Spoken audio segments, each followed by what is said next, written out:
Hello, so this is part 2 of chapter 2 of The Hobbit. Quick recap. Okay, Bilbo offered his adventure with the dwarves. Okay, and they've found a place to camp, they've seen a light, and Bilbo has gone to see what it was. And now we're going to find out exactly what it was that he saw. He saw 3 very large persons sitting around a very large fire of beech logs. They were toasting mutton on long spits of wood and licking the gravy off their fingers. There was a fine tooth, some smell. Also, there was a barrel of good drink at hand, and they were drinking out of jugs. But they were trolls. Obviously trolls. Even Bilbo, in spite of his sheltered life, could see that, from the great heavy faces of them, and their size, and the shape of their legs, not to mention their language, which was not drawing room fashion at all.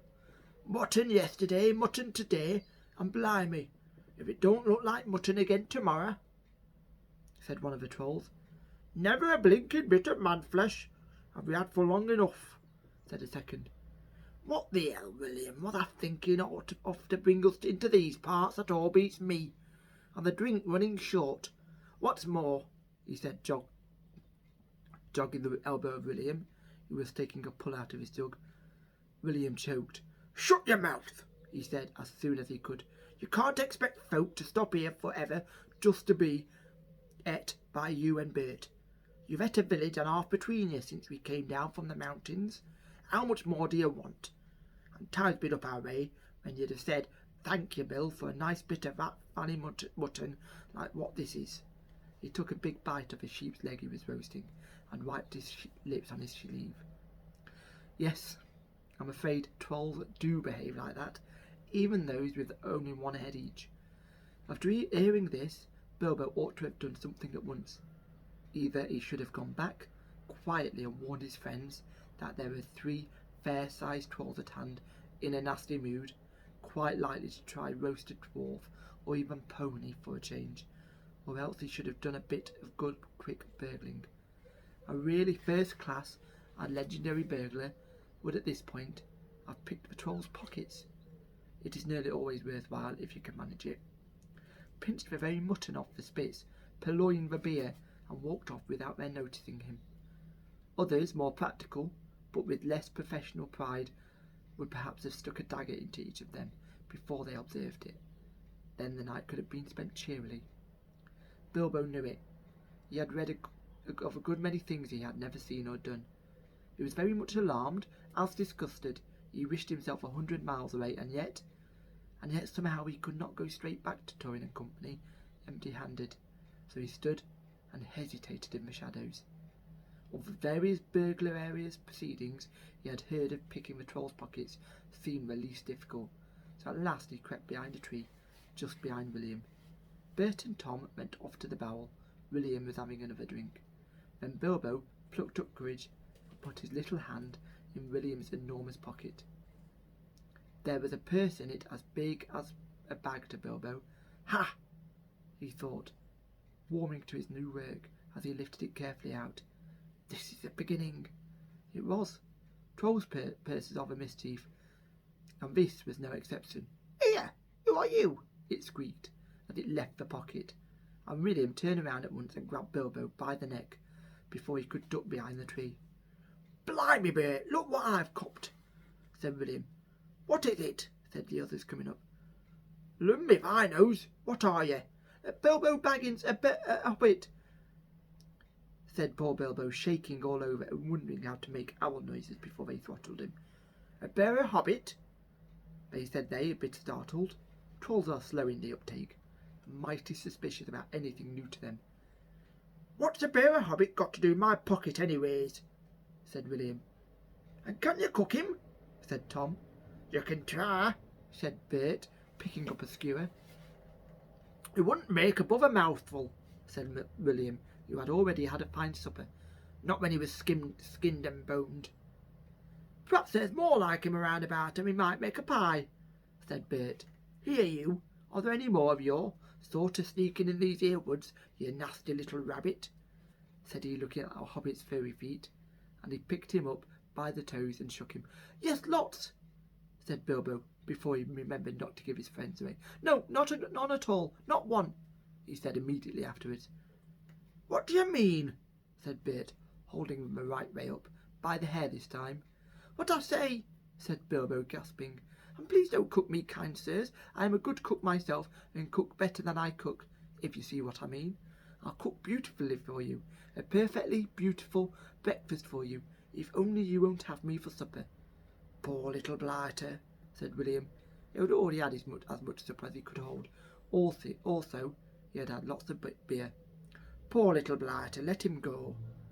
"Not until he says what he means by lots and none at all," said Bert. "I don't want to have my throat cut in my sleep. Hold his toes in the fire till he talks." "I won't have it," said William. "I caught him anyway." "You're a fat fool, William," said Bert, "as I've said afore this evening, and you're a lout." "And I won't take that from you, Bill Huggins," said Bert, and put his fist in William's eye. Then there was a gorgeous row.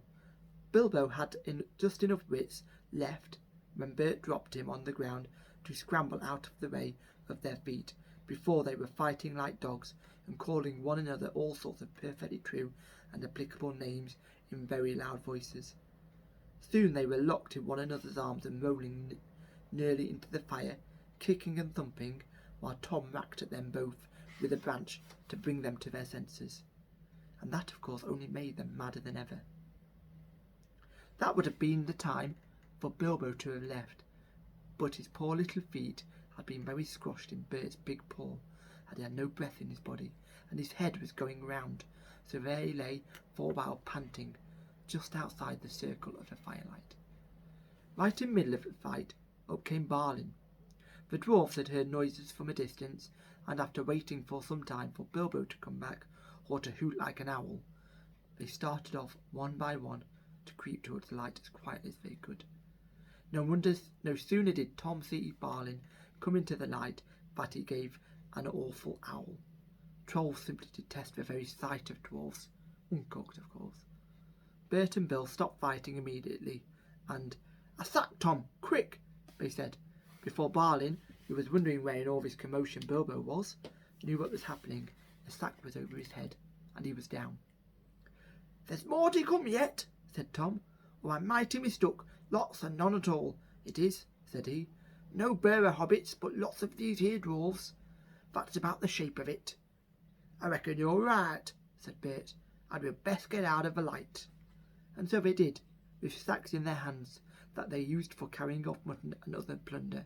They waited in the shadows as each dwarf came up and looked at the fire and the spilled jugs and the gnawed mutton. In surprise, pop went a nasty smelly sack over his head, and he was down.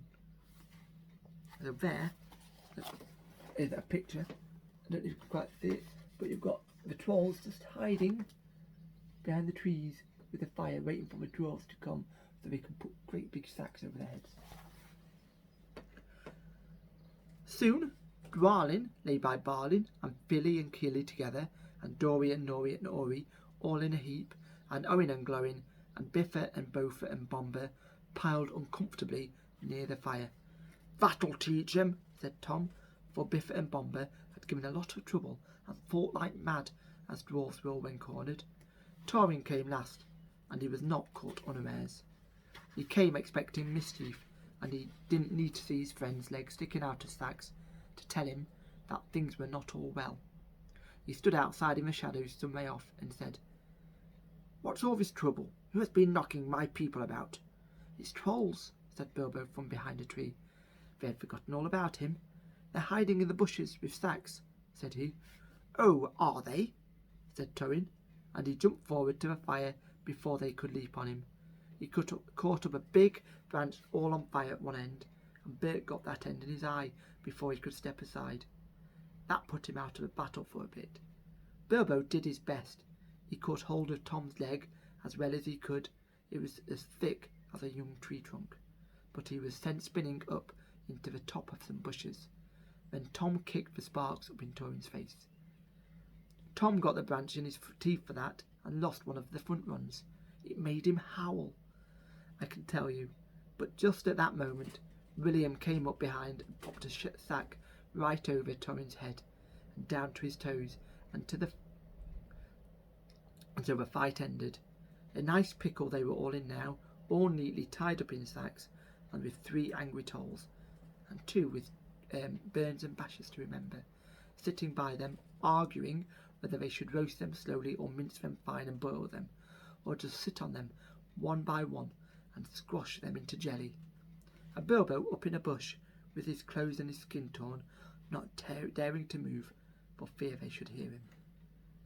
It was just then that Gandalf came back, but no one saw him.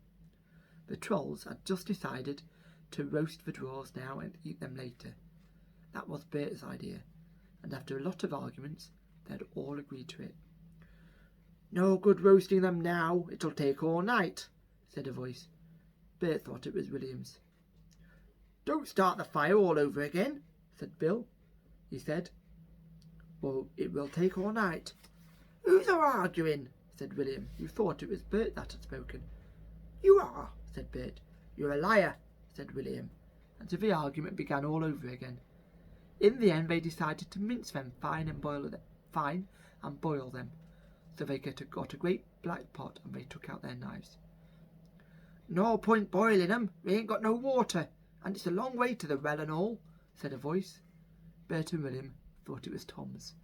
"Shut up," said they, "we'll never have done, and you can fetch your water yourself if you say any more." "Shut up yourself," said Tom, who thought it was William's voice. "Who's arguing but you, I'd like to know?" "You're a booby," said William. "Booby yourself," said Tom, and so the argument began all over again and went on hotter than ever, until at last they decided to sit on the sacks one by one and squash them and boil them next time. "Who shall we sit on first?" said the voice. "Better sit on the last fellow first," said Bert, whose eye had been damaged by touring. He thought Tom was talking. "Don't talk to yourself," said Tom. "But if you wants to sit on the last one, sit on him. Which is he?" "The one with the yellow stockings," said Bert. "Nonsense, the one with the grey stockings," said a voice like William's. "I made sure it was yellow," said Bert. "Yellow it was," said William. "Then what did you say it was grey for?" said Bert. "I never did," Tom said. "That I never did," said Tom. "It was you." 2 to 1, so shut your mouth," said Bert. "Who are you a-talking to?" said William. "Now stop it," said Tom and Bert together. "The night's getting on and dawn comes early. Let's get on with it." "Dawn take you all and be stoned to you," said a voice which sounded like William's. But it wasn't, for just at that moment the light came over the hill and there was a mighty twitter in the branches. William never spoke, for he stood turned to stone as he stooped, and Bert and Tom were stuck like rocks as they looked at him. And there they stand to this day, all alone, unless the birds perch on them, for trolls, as you probably know, must be underground before dawn, or they go back to the stuff of the mountains they are made from, and never move again. That is what had happened to Bert and Tom and William. And I just want to show you this picture, because there's a picture there of this troll all turned to stone in the midst of an argument, but it's turned to stone as the dawn comes up the hill. I love the pictures in this book, I really do. Sorry, let's go back to where. "Excellent," said Gandalf as he stepped from behind a tree and helped Bilbo to climb down out of a thorn bush. Then Bill understood it. It was the wizard's voice that had kept the trolls bickering and quarrelling until the light came and made an end of them. The next thing was to untie the sacks and let out the dwarfs. They were nearly suffocated and very annoyed they had not at all enjoyed lying there listening to the trolls, making plans for roasting them and squashing them and mincing them. They had to hear Bilbo's account of what had happened to them twice over before they were satisfied. "Silly time to go practising pinching and pocket picking," said Bomber, "when what we wanted was fire and food." That's just what you wouldn't have got of those fellows without a struggle in any case," said Gandalf. "Anyhow, you're wasting time now. Don't you realise that the trolls must have a cave or a hole dug somewhere near to hide from the sun in? We must look into it. They searched about and soon found the marks of Troll's stony boots going away from the trees. They followed the tracks up the hill until, hidden by bushes, they came on a big door of stone leading to a cave, but they could not open it, not though they all pushed while Gandalf tried various incantations. "Would this be any good?" asked Bilbo, when they were getting tired and angry. "I found it on the ground where the trolls had their fight." He held out a largest key, though no doubt William had thought it very small and secret. It must have fallen out of his pocket, very luckily, before he was turned to stone. "Why on earth didn't you mention it before?" they cried. Gandalf grabbed it and it fitted into the keyhole. Then the stone door swung back with one big push, and they all went inside. There were bones on the floor, and a nasty smell was in the air. But there was a good deal of food jumbled carelessly on shelves and on the ground among an untidy litter of plunder of all sorts, from brass buttons to pots full of gold coins standing in a corner. There were lots of clothes too, hanging on the walls, too small for trolls. I'm afraid they belonged to victims, and among them were several swords of various makes, shapes and sizes. Two caught their eyes particularly because of their beautiful scabbards and jewelled hilts. Gandalf and Thorin each took one of these, and Bilbo took a knife in a leather sheath.